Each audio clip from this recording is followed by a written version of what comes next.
Benvingudes i benvinguts, em dic Germán Peraire i esteu al meu taller. He estat estudiant totes les tradicions d'arreu d'Europa i em dedico no només a crear mobiliari, sinó també a ensenyar les tècniques amb les quals s'han fet els mobles que han perdurat generacions i que trobem avui dia als museus i a les col·leccions privades. Avui construirem una caixeta com aquesta i la farem amb encaixos de codornella, que és aquesta unió que veieu a la cantonada. Avui farem només un tastet. Trobo que és molt interessant també a un nivell cultural perquè com a ebenistes, com a fusters, hi portem 8.000 anys, la humanitat, i des de llavors fins ara aquesta és la millor unió que hem fet mai per trobar dues fustes que s'han d'unir en una cantonada. Per fer la feina necessitarem algunes eines que trobareu fàcilment a centres de bricolatge i a ferreteries. Veureu que faré servir algunes més especialitzades, però en principi no us caldran. Les eines bàsiques que farem servir seran un parell d'enformadors, un xerrac, algunes eines de marcatge, una maça o un martell, paper de vidre, un centanella, goma laca, però podeu fer servir cera, vernís o qualsevol mena d'acabat. Algunes puntes, també cola blanca i cinta de pintor. Farem servir una serra de bogí. El material que jo he triat és noguera i freixe, però podeu fer-ho amb qualsevol fusta que trobeu. I també farem servir una fulla de contraxapat per fer la fonedura. Molt bé, començarem amb aquest material, que ja el tenim dimensionat a la mida final. Podem fer servir, per començar, un gruix de 12, 14, estarà molt bé. Els llistons de freixe fan 20 de llargària i els de noguera fan 15 per fer una caixa de 20 per 15. I com a alçada són més o menys uns 5 centímetres. El primer que farem serà marcar les codornelles i tallar-les en aquests components d'aquí. Llavors començarem per marcar una línia base i tindrà exactament la distància que correspon al gruix del nostre material. El que farem ara és fer una punteta només amb el ganivet de marcatge. I aquesta petita marca em servirà ara ja per trobar la ubicació. I si comenceu suau amb el ganivet us anirà molt millor. Continuarem el marcatge traspassant aquesta marca de ganivet al voltant de tota la peça. Per fer aquesta mena de marcatge, tradicionalment hauríem fet servir un rosset, que potser és una miqueta més especialitzat, però realment la fem servir des de fa mil·lennis. És una eina que trobem a totes les cultures del món on es treballa la fusta. I farem el mateix amb la noguera. En aquest cas només necessitem marcar les cares, els cantells no serà necessari. Veureu que la major part de les operacions les haurem de fer amb la peça situada en vertical. Llavors, si teniu una mordassa de ferrer o fins i tot podeu collar la peça amb serjants. Jo faré servir la mordassa Moxon. Llavors ara, realment la posició d'aquest marcatge és bastant arbitrària. Jo faré, per exemple, 3 mil·límetres des d'una banda i 3 mil·límetres des de l'altra. I finalment determinarem l'espai entre codornelles també de la mateixa manera. Des del centre, jo triaré en aquest cas tenir un espai més o menys d'uns 3 mil·límetres. Després vindrem amb l'escaire i la passarem.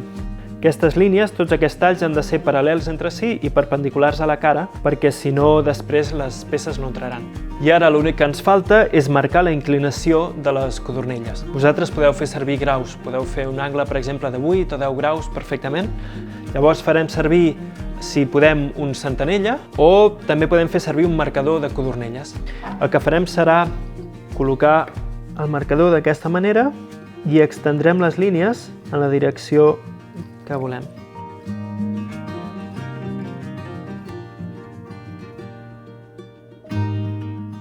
I ara serà tan fàcil com fer uns talls de xerrac exactament a la línia. Per tant, el que faré serà inclinar les peces de manera que em quedin les línies que he de tallar perfectament emplomada. I ara veieu que tinc dos dels meus talls són perfectament verticals. Això serà molt més fàcil. Agafarem el xerrac i començarem a fer els talls. El polze m'ajuda a col·locar exactament el xerrac allà on el vull posar i començo a fer un tall. Si fem poca pressió, el xerrac no es voldrà clavar. Ha de ser una mica com una carícia.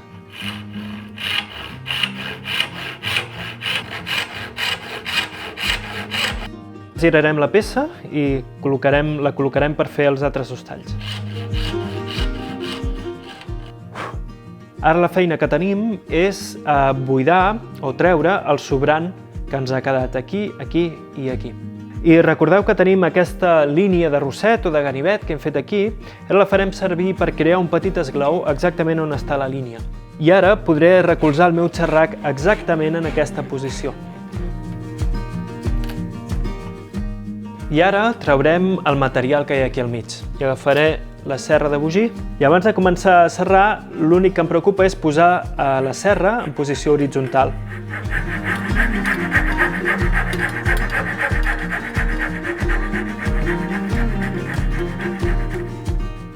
Ens quedarà netejar aquest tall de xerrac. Aquest tall d'aquí volem que sigui o perfectament escaire o lleugerament en aquesta inclinació.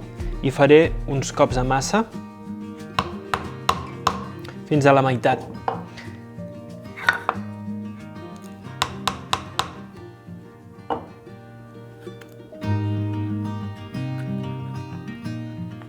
Ara tenim la primera meitat ja feta i la farem servir com a plantilla per marcar exactament la posició dels nostres talls de xerrac.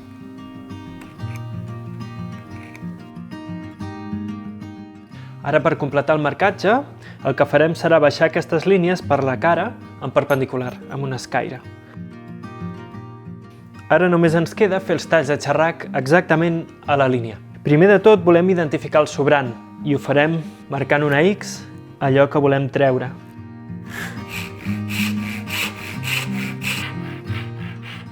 El següent pas serà treure el sobrant exactament igual que hem fet abans amb la serra de bugir.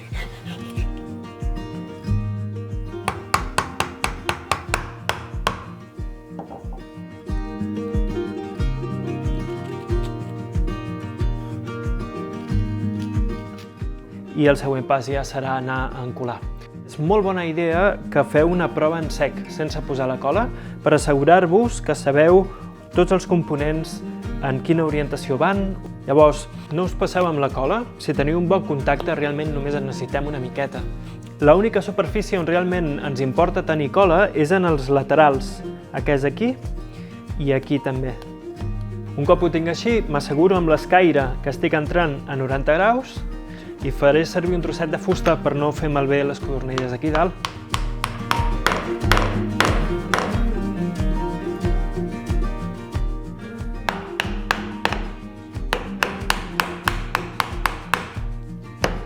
Molt bé. I l'últim pas serà netejar una miqueta l'excés de cola, amb una mica d'aigua només i un drap. Ens anirà bé perquè si s'ha comprimit alguna fibra amb el tall del ganivet, ara l'aigua la tornarà a inflar i ens quedarà aquestes juntes tan impecables. Hem deixat 24 hores que s'aixugui la cola, que s'assequi bé, i ara només ens faltarà acabar de refondre i treure les marques de llapis o marques de cola que hagin quedat. Aquesta feina fàcilment la podeu fer amb una mica de paper de vidre, polint. Jo prefereixo fer-la amb el ribot, perquè és una eina molt més interessant, que ens deixa un acabat molt més suau i molt nítid. Aplicarem els acabats. Jo trio fer-ho amb goma laca. És només fer una petita capa de protecció perquè la brutícia no s'hi pugui adherir, no penetri a la fusta. L'últim pas serà instal·lar la fonedura, per la qual farem servir simplement un tros de contraxapat de pollancre. Aprofito que tinc el meu rosset a punt per marcar la posició exactament d'on aniran els claus. Subjectaré la peça amb una mica de cinta, d'aquesta manera la podrem clavar sense cap mena de dificultat. I posar els claus és ben senzill, de fet.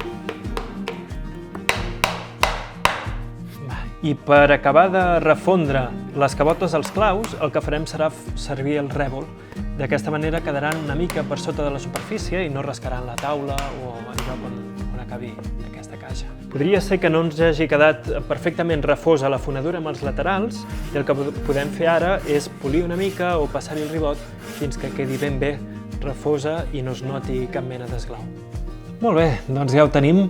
Veieu que és una tècnica una miqueta complexa, però realment és molt agraït de fer. I us volia fer notar també que amb una miqueta, només una miqueta de paciència obtindrem unions que sembla mentida que puguin fer-se amb un xerrac. Practiqueu una mica, aprengueu tant com pugueu, veureu que obteniu resultats molt bons.